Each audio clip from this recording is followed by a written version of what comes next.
And starting with setting up the camera and preparing the glass for the negative and taking the photo, pouring the collodion, developing the glass negative, redeveloping the glass negative, varnishing it, preparing the emulsions, preparing the glass to do this.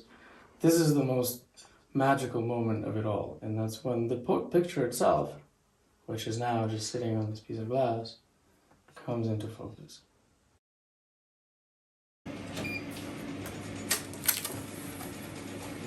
The emulsion actually is a glue, and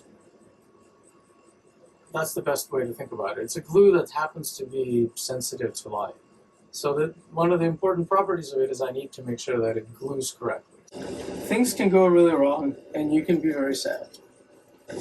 And I had this absolutely wonderful negative of friends, and I did not properly protect the negative.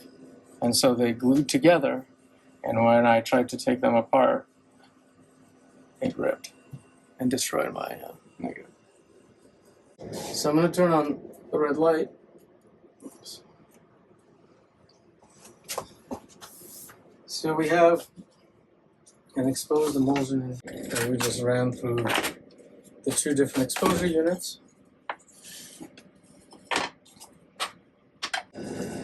If I get stubborn spots, I can just do a more manual wash. Yeah. But you can just see it starting to happen. Ultra emulsion.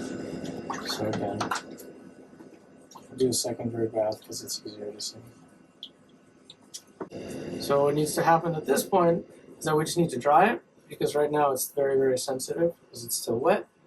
And once it dries, we're going to back it with whatever type of backing we want. And it's going to last a millennia. I can put it in the sun. I can do anything I want with it. But I think what we're going to end up having is a very nice print for today, actually.